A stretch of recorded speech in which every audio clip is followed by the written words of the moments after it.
की सारी सीमाएं तोड़ दी हैं। वे कांग्रेस के ऊपर बेबुनियाद इल्जाम लगाते हैं। भ्रष्टाचार के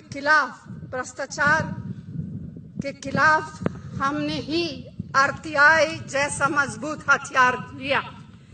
हमने ही सख्ती से दोषियों के खिलाफ कदम उठाए।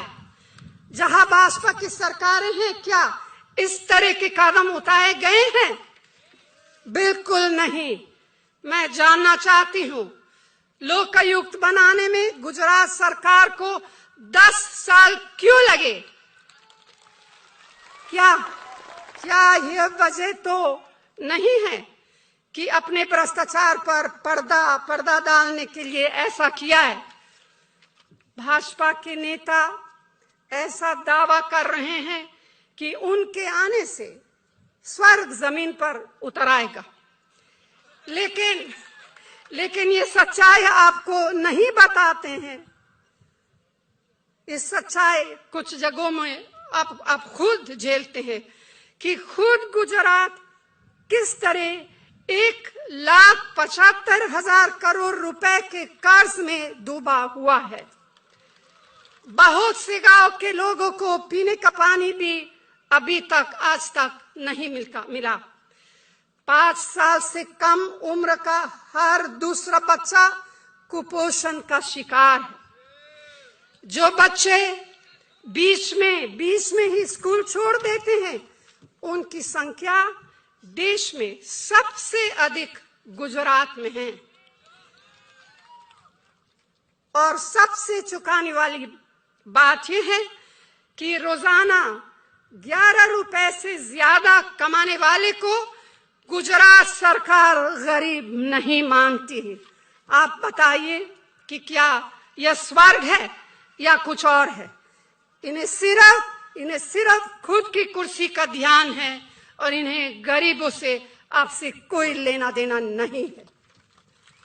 कांग्रेस ही ऐसी पार्टी है जो समाज के सभी वर्गों के लिए संघर्ष करती है।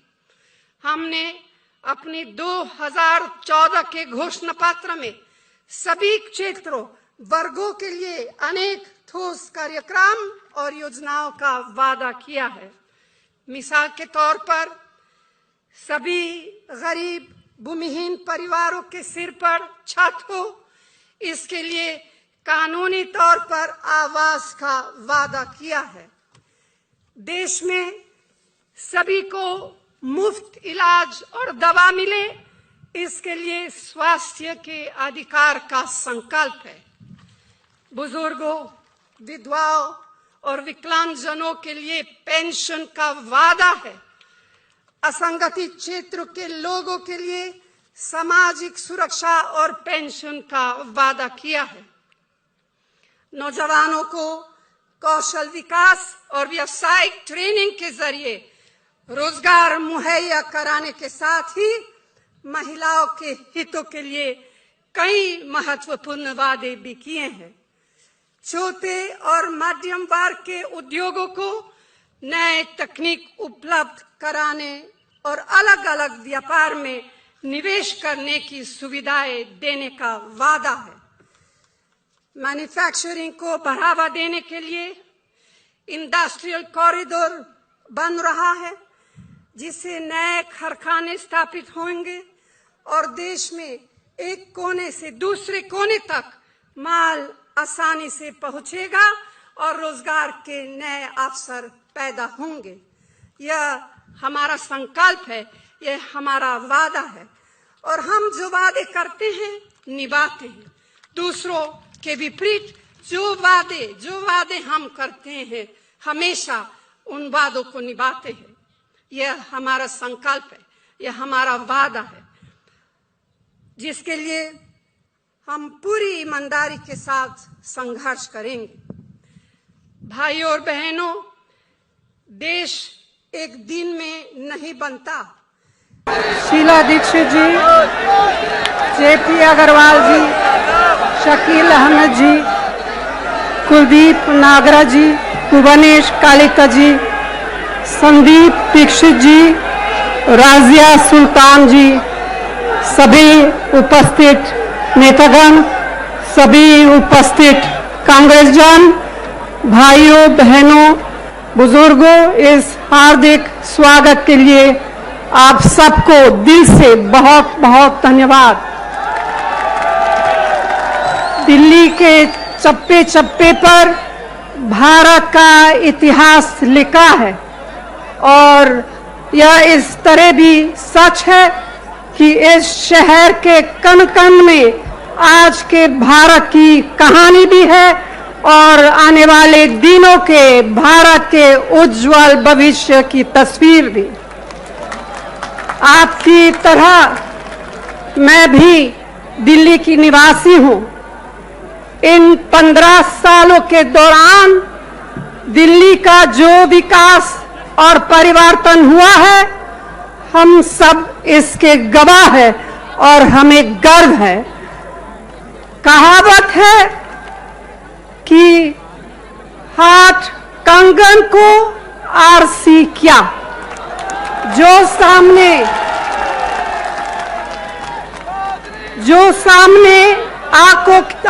आंखों से साफ दिखाई देता है उसे किसी और तरीके से समझने की जरूरत नहीं है। प्रत्यक्ष के लिए प्रमाण की जरूरत नहीं होती। ठीक है, कोई जानबूझकर अपनी आंखों में पट्टी बांध ले तो अलग बात है, कोई जानबूझकर झूठ का सहारा ले तो अलग बात है। कांग्रेस के विरोधियों ने हमेशा यही किया है। इन्होंने हमारी पार्टी, हमारे नेताओं पर आजादी के बाद से ही लगातार जलूल आरोप लगाए हैं। आप में से जो लोग उम्र के बड़े हैं, मैं आपसे ही पूछती हूं, क्या हमारे राष्ट्रपिता महात्मा गांधी जी को उन्होंने छोड़ा? नहीं छोड़ा। क्या इन्होंने नेहरू जी को छोड़ा? वे तो आजादी बहुत बड़े सेनानी थे। अगर हमारे देश में लोकतंत्र की जड़ें गहरी और मजबूत है तो ये आजादी के फौरन बाद पंडित जी नेहरू जी के दिव्य दृष्टि वाले नेतृत्व से ही संभव हुआ है। विज्ञान के जरिए विकास और प्रगति का चक्र उन्होंने ही शुरू किया था, लेकिन कुछ लोगों को यह सब अच्छा नहीं लगा और कुछ लोग उनकी भी आलोचना करते हैं। इसके बावजूद वे करोड़ों लोगों के दिलों के जवाहर थे। इन्होंने क्या इंदिरा जी को छोड़ा? इंदिरा जी के दिल में गरीबों, कमजोरों, अकलियतों और विकास में सबसे पीछे खड़े आखिरी आदमी के प्रति जो हमदर्दी थी और उनके लिए उन्होंने जितना संघर्ष किया वह मुश्किल से देखने को मिलता है। ये भी कुछ लोगों को अच्छा नहीं लगा, पसंद नहीं आया। दूसरी तरफ उतनी ही गहराई से इंदिरा जी दुनिया में अपने देश के सम्मान के लिए भी संघर्ष किया। हर भारतवासी को एहसास था कि इंदिरा जी के रहते संसार में हमारे देश का सिर नीचा नहीं हो सकता। यह मामूली बात नहीं है। इसके बावजूद कुछ लोग उनकी भी आलोचना करते हैं। देश के प्रति यही भावना थी जिनकी वजह से इंदिरा जी और राजीव जी ने अपने प्राण न्योछावर किए। जाहिर है कि जिन लोगों ने हमारे महान राष्ट्र निर्माताओं को नहीं छोड़ा, वे क्या हमें डॉक्टर मनमोहन सिंह जी, शीला जी और हमारी सरकारों को क्या छोड़ेंगे? भाइयों और बहनों, आप चुनाव के समय सभी पार्टियों की बातें सुनते हैं। उनमें से किसी की बात पर भरोसा करते हैं, किसी उम्मीद से समर्थन करते हैं कि जब इस पार्टी की सरकार बनेगी तो हमें यह सुविधा मिलेगी, हमारी दिल्ली का ऐसा विकास होगा। मैं आपसे पूछना चाहती हूं कि जब पहली बार दिल्ली में शीला जी के नेतृत्व में हमारी सरकार बनी थी तो तब से आज तक दिल्ली की तस्वीर बदली है कि नहीं? बिल्कुल बदली है।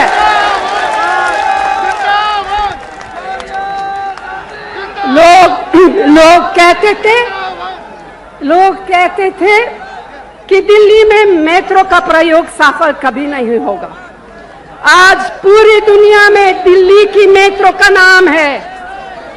अब दिल्ली की बसों में धक्का मुक्की नहीं होती, लोग समय से सुविधा के साथ अपने काम पर पहुंचते हैं। सड़कों की दशा में सुधार हुआ है। दिल्ली के फ्लाईओवर्स, बस अड्डे, सुपर स्पेशलिटी अस्पताल, सरकारी स्कूल, राज्य स्तर की 5 यूनिवर्सिटी और महिला टेक्निकल यूनिवर्सिटी जैसे काम के अलावा समाज के सभी वर्गों, खासकर गरीब, कमजोर और अकलियत के साथ साथ मेरी प्यारी बहनों की तरक्की में बहुत से कारगर कदम उठाए गए हैं जिनका फायदा भी लोगों को मिला है और ये सब दिल्ली का गौरव बढ़ाते हैं। हमारी उपलब्धियों की एक तो बहुत लंबी सूची है। मैं समझती हूँ कि समय समय पर और अभी शीला जी, उनके सहयोगियों और कांग्रेस पार्टी के हमारे साथियों ने आपको ये सब बताए होंगे, इसलिए मैं बहुत ज्यादा गिनाना नहीं चाहती। आखिर आप सब खुद रोज अपनी आंखों से विकास का ये तस्वीर देखते हैं और महसूस करते हैं। सिर्फ हमारी विरोधियों को ये सब दिखाई नहीं देता है, वो देखना नहीं चाहते। हमारे विरोधी देखे ना देखे, माने ना माने, मगर दिल्ली की जनता जानती है और मानती भी है। यही नहीं, अगर कोई भी ईमानदारी से देखेगा तो मानेगा कि पिछले 10-15 वर्षों में दिल्ली का रूप ही बदल गया है और ये सारी प्रगति, यह सारी उन्नति दिल्ली सरकार और दिल्ली की जनता की भागीदारी से हुई है। मगर ये बात वो लोग नहीं समझेंगे जिनका लक्ष्य सिर्फ कांग्रेस की बुराई करना है और जिनको आपकी मुश्किलों की चिंता नहीं, सिर्फ अपने स्वार्थ की चिंता है। भाई और बहनों, हम सब जानते हैं कि दिल्ली पूरे देश का आईना है। जो भारतवर्ष में है वह सब कुछ दिल्ली में है। हर धर्म, हर जाति, हर वर्ग, हर भाषा, हर परंपरा, हर त्योहार, सब तरह के रीति रिवाज, यह सब हमारी दिल्ली की शान है। हाँ, ऐसे कुछ लोग हैं जो अपने संकीर्ण विचारों से जहर फैलाने की कोशिश करते हैं। इस काम में मुख्य विपक्षी पार्टी तो है ही, कुछ और लोग भी हैं जो इस कोशिश में लगे हैं। ऐसे लोगों से भी पूछना चाहिए कि आपकी विचारधारा क्या है? क्या बिना विचारधारा के सही नीतियां बनती है? नहीं बनती है। जब अपनी विचारधारा होती है, इसके प्रति समर्पण होता है, तभी सेवा का संकल्प पैदा होता है। एक लंबे संघर्ष के बाद इस समर्पण और इस संकल्प में चमक आती है। कांग्रेस पार्टी का यही इतिहास है।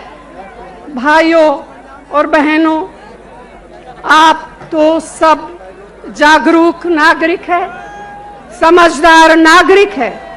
मैं चाहती हूं कि आप दूसरों का भी इतिहास देखें और हमारा इतिहास भी देखें। देश को इन्होंने क्या दिया है, देश के लिए उन्होंने क्या किया है और देश को कांग्रेस ने क्या दिया है, देश के लिए कांग्रेस ने क्या किया है, तस्वीर साफ हो जाएगी। हाँ, आप लोगों को भ्रम में डालकर, जनता को गुमराह करके आप कुर्सी तो ले सकते हैं,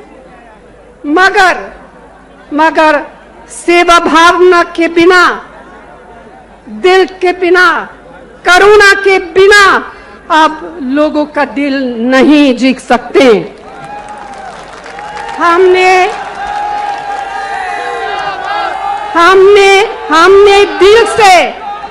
हमने दिल से आपकी सेवा की है। इसलिए मैं आपसे यही निवेदन करती हूं कि आप हमारे उम्मीदवारों को भारी बहुमत से जिताएं, क्योंकि आप कांग्रेस पार्टी पर विश्वास कर सकते हैं। हम उसकी रक्षा करेंगे। यही हमारा वादा है, यही हमारा संकल्प है। अंत में आप सभी को इस सभा में आने के लिए एक बार फिर दिल से आप सबको बहुत बहुत धन्यवाद। जय हिंद।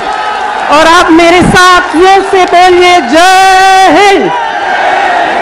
और जोर से, जय हिंद, जय हिंद। धन्यवाद। की नहीं होती, लोग समय से सुविधा के साथ अपने काम पर पहुंचते हैं। सड़कों की दशा में सुधार हुआ है। दिल्ली के फ्लाईओवर्स, बस अड्डे, सुपर स्पेशलिटी अस्पताल, सरकारी स्कूल, राज्य स्तर की 5 यूनिवर्सिटी और महिला टेक्निकल यूनिवर्सिटी जैसे काम के अलावा समाज के सभी वर्गों, खासकर गरीब, कमजोर और अकलियत के साथ साथ मेरी प्यारी बहनों की तरक्की में बहुत से कारगर कदम उठाए गए हैं, जिनका फायदा भी लोगों को मिला है और ये सब दिल्ली का गौरव बढ़ाते हैं। हमारी उपलब्धियों की एक तो बहुत लंबी सूची है। मैं समझती हूँ कि समय समय पर और अभी शीला जी, उनके सहयोगियों और कांग्रेस पार्टी के हमारे साथियों ने आपको ये सब बताए होंगे, इसलिए मैं बहुत ज्यादा गिनाना नहीं चाहती। आखिर आप सब खुद रोज अपनी आंखों से विकास का ये तस्वीर देखते हैं और महसूस करते हैं। सिर्फ हमारी विरोधियों को ये सब दिखाई नहीं देता है, वो देखना नहीं चाहते। हमारे विरोधी देखे ना देखे, माने ना माने, मगर दिल्ली की जनता जानती है और मानती भी है। यही नहीं, अगर कोई भी ईमानदारी से देखेगा तो मानेगा कि पिछले 10-15 वर्षों में दिल्ली का रूप ही बदल गया है और ये सारी प्रगति, यह सारी उन्नति दिल्ली सरकार और दिल्ली की जनता की भागीदारी से हुई है। मगर ये बात वो लोग नहीं समझेंगे जिनका लक्ष्य सिर्फ कांग्रेस की बुराई करना है और जिनको आपकी मुश्किलों की चिंता नहीं, सिर्फ अपने स्वार्थ की चिंता है। भाइयों और बहनों, हम सब जानते हैं कि दिल्ली पूरे देश का आईना है, इतिहास लिखा है और यह इस तरह भी सच है कि इस शहर के कण कण में आज के भारत की कहानी भी है और आने वाले दिनों के भारत के उज्जवल भविष्य की तस्वीर भी। आपकी तरह मैं भी दिल्ली की निवासी हूं। इन 15 सालों के दौरान दिल्ली का जो विकास और परिवर्तन हुआ है, हम सब इसके गवाह हैं और हमें गर्व है। कहावत है कि हाथ कंगन को आरसी क्या, जो सामने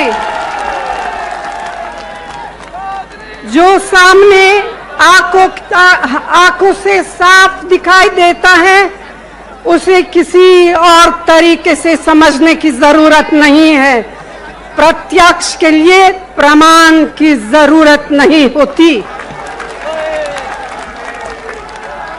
ठीक है, कोई जानबूझकर अपनी आंखों में पट्टी बांध ले तो अलग बात है, कोई जानबूझकर झूठ का सहारा ले तो अलग बात है। कांग्रेस के विरोधियों ने हमेशा यही किया है। इन्होंने हमारी पार्टी, हमारे नेताओं पर आजादी के बाद से ही लगातार जलूल आरोप लगाए हैं। आप में से जो लोग उम्र के बड़े हैं, मैं आपसे ही पूछती हूं, क्या हमारे राष्ट्रपिता महात्मा गांधी जी को उन्होंने छोड़ा? नहीं छोड़ा। क्या इन्होंने नेहरू जी को छोड़ा? वे तो आजादी बहुत बड़े सेनानी थे। अगर हमारे देश में लोकतंत्र की जड़ें गहरी और मजबूत है तो ये आजादी के फौरन बाद पंडित जी, नेहरू जी के दिव्य दृष्टि वाले नेतृत्व से ही संभव हुआ है। विज्ञान के जरिए विकास और प्रगति का चक्र उन्होंने ही शुरू किया था, लेकिन कुछ लोगों को यह सब अच्छा नहीं लगा और कुछ लोग उनकी भी आलोचना करते हैं। इसके बावजूद ठोस कार्यक्रम और योजनाओं का वादा किया है। मिसाल के तौर पर सभी गरीब भूमिहीन परिवारों के सिर पर छत हो, इसके लिए कानूनी तौर पर आवास का वादा किया है। देश में सभी को मुफ्त इलाज और दवा मिले, इसके लिए स्वास्थ्य के अधिकार का संकल्प है। बुजुर्गों, विधवाओं और विकलांगजनों के लिए पेंशन का वादा है। असंगठित क्षेत्र के लोगों के लिए सामाजिक सुरक्षा और पेंशन का वादा किया है। नौजवानों को कौशल विकास और व्यावसायिक ट्रेनिंग के जरिए रोजगार मुहैया कराने के साथ ही महिलाओं के हितों के लिए कई महत्वपूर्ण वादे भी किए हैं। छोटे और मध्यम वर्ग के उद्योगों को नए तकनीक उपलब्ध कराने और अलग अलग व्यापार में निवेश करने की सुविधाएं देने का वादा है। मैन्युफैक्चरिंग को बढ़ावा देने के लिए इंडस्ट्रियल कॉरिडोर बन रहा है, जिससे नए कारखाने स्थापित होंगे और देश में एक कोने से दूसरे कोने तक माल आसानी से पहुंचेगा और रोजगार के नए अवसर पैदा होंगे। यह हमारा संकल्प है, यह हमारा वादा है और हम जो वादे करते हैं निभाते हैं। दूसरों के विपरीत जो वादे हम करते हैं हमेशा उन वादों को निभाते हैं। यह हमारा संकल्प है, यह हमारा वादा है, जिसके लिए हम पूरी ईमानदारी के साथ संघर्ष करेंगे। भाइयों और बहनों, देश एक दिन में नहीं बनता। शीला दीक्षित जी, जेपी अग्रवाल जी, शकील अहमद जी, कुलदीप नागरा जी, भुवनेश कालिका जी, संदीप दीक्षित जी, राजिया सुल्तान जी, सभी उपस्थित नेतागण, सभी उपस्थित कांग्रेसजन, भाइयों बहनों, बुजुर्गों, इस हार्दिक स्वागत के लिए आप सबको दिल से बहुत बहुत धन्यवाद। दिल्ली के चप्पे चप्पे पर भारत का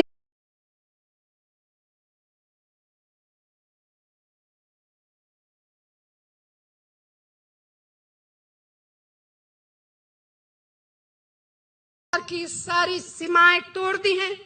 वे कांग्रेस के ऊपर बेबुनियाद इल्जाम लगाते हैं। भ्रष्टाचार के खिलाफ हमने ही आरटीआई जैसा मजबूत हथियार लिया। हमने ही सख्ती से दोषियों के खिलाफ कदम उठाए। जहां भाजपा की सरकारें हैं, क्या इस तरह के कदम उठाए गए हैं? बिल्कुल नहीं। मैं जानना चाहती हूं, लोकायुक्त बनाने में गुजरात सरकार को 10 साल क्यों लगे?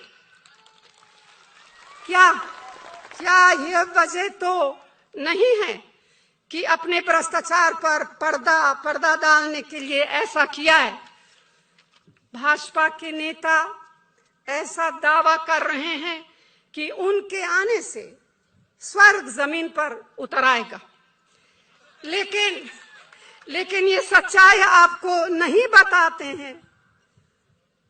इस सच्चाई कुछ जगहों में आप खुद झेलते हैं कि खुद गुजरात किस तरह 1,75,000 करोड़ रुपए के कर्ज में डूबा हुआ है।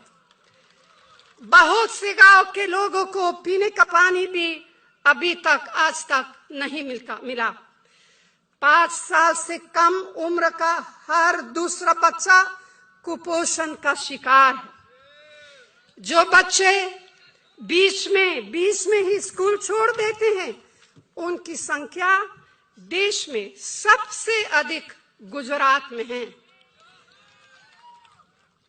और सबसे चौंकाने वाली बात यह है कि रोजाना 11 रुपए से ज्यादा कमाने वाले को गुजरात सरकार गरीब नहीं मानती है। आप बताइए कि क्या यह स्वर्ग है या कुछ और है? इन्हें सिर्फ खुद की कुर्सी का ध्यान है और इन्हें गरीबों से आपसे कोई लेना देना नहीं है। कांग्रेस ही ऐसी पार्टी है जो समाज के सभी वर्गों के लिए संघर्ष करती है। हमने अपनी 2014 के घोषणा पत्र में सभी क्षेत्रों वर्गों के लिए अनेक वे करोड़ों लोगों के दिलों के जवाहर थे। इन्होंने क्या इंदिरा जी को छोड़ा? इंदिरा जी के दिल में गरीबों, कमजोरों, अकलियतों और विकास में सबसे पीछे खड़े आखिरी आदमी के प्रति जो हमदर्दी थी और उनके लिए उन्होंने जितना संघर्ष किया वह मुश्किल से देखने को मिलता है। ये भी कुछ लोगों को अच्छा नहीं लगा, पसंद नहीं आया। दूसरी तरफ उतनी ही गहराई से इंदिरा जी दुनिया में अपने देश के सम्मान के लिए भी संघर्ष किया। हर भारतवासी को एहसास था कि इंदिरा जी के रहते संसार में हमारे देश का सिर नीचा नहीं हो सकता।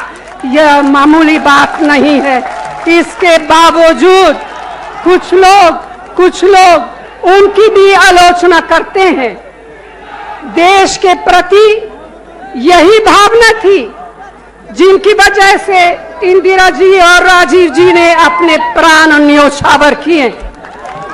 जाहिर है कि जिन लोगों ने हमारे महान राष्ट्र निर्माताओं को नहीं छोड़ा, वे क्या हमें डॉक्टर मनमोहन सिंह जी, शीला जी और हमारी सरकारों को क्या छोड़ेंगे?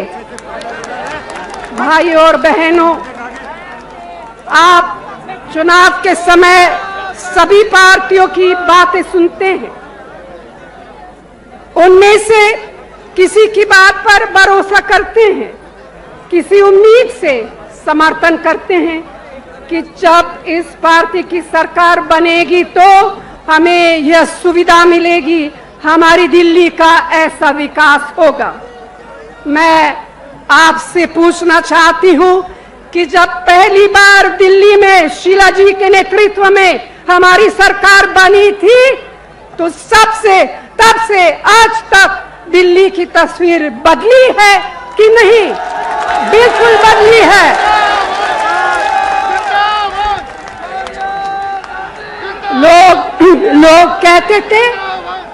लोग कहते थे कि दिल्ली में मेट्रो का प्रयोग सफल कभी नहीं होगा। आज पूरी दुनिया में दिल्ली की मेट्रो का नाम है। अब दिल्ली की बसों में धक्का